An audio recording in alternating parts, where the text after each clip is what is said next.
ಧಾರೆಗುಡ್ಡ ಸೋಮನಾಥೇಶ್ವರ ದೇವಸ್ಥಾನ ಈಗ ಜೀರ್ಣೋದ್ಧಾರ ಕೆಲಸ ನಡೀತಾ ಇದೆ. ಇದು ನೋಡಿ ಕುಡಿಯೋ ನೀರು ಬರುವಂಥ ಬಾವಿ. ಇಲ್ಲಿಂದ ಮೇಲೋದ್ರೆ ಪಾಂಡವರ ಗುಹೆ ಇದೆ. ಭೀಮನ ಕಾಲು ಹೆಜ್ಜೆಗಳ ಗುರುತು ಇನ್ನೂ ಅಲ್ಲೇ ಇದೆ. ನೋಡ್ಬೋದು, ನೀವು ಬಂದಾಗ ಕರ್ಕೊಂಡು ಹೋಗ್ತೀನಿ. ನೋಡಿ, ಇದೇ ಜಾಗದಿಂದ ಹೋಗಿದ್ದಿದ್ದು ಪಾಂಡವರ ಗುಹೆ ಹೋಗುತ್ತೆ. ಇಲ್ಲಿ ಭೀಮನ ಕಾಲೆಜ್ಜೆ ಮತ್ತು ನಾಗದೇವರು ಪ್ರತ್ಯಕ್ಷ ಆಗಿ ಮಾಯ ಆಗಿರೋದು ಜಾಗ ಎಲ್ಲ ಇದೆ. ಕರ್ಕೊಂಡು ಹೋಗ್ತೀನಿ ಮುಂದೆ.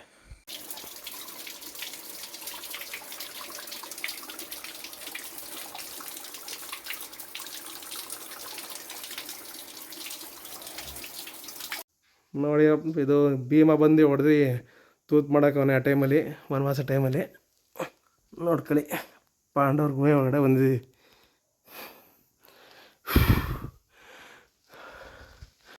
ನೋಡ್ರಪ್ಪ, ಭೀಮಂದು ಹೆಜ್ಜೆ ನೋಡ್ತಾ ಇರ್ಬೋದು ನೀವು. ಎಷ್ಟು ದೊಡ್ಡದಾಗಿತ್ತು ಭೀಮನ ಕಾಲು, ಯೋಚನೆ ಮಾಡಿ.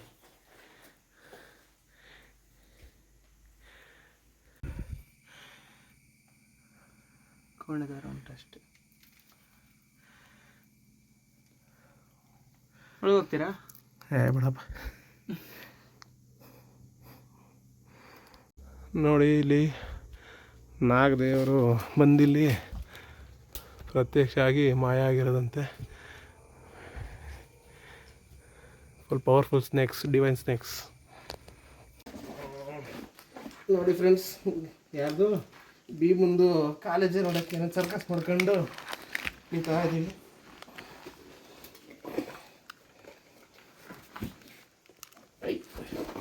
ನಮ್ಮ ರೈಡಿಂಗ್ ಶೂಸು ಒಂದು ಕಡೆ ಸಪೋರ್ಟ್ ಮಾಡ್ತಾಯಿದೆ, ಒಂದು ಕಡೆ ತೊಂದರೆನೂ ಕೊಡ್ತಾಯಿದೆ.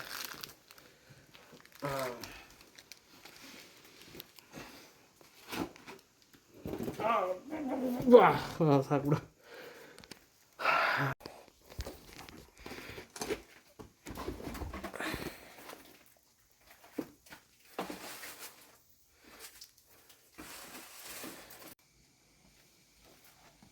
ರಿಯಲ್ ಟ್ರೆಕ್ಕಿಂಗ್ ಆಗ್ತಾ ಇದೆ. Natural rope.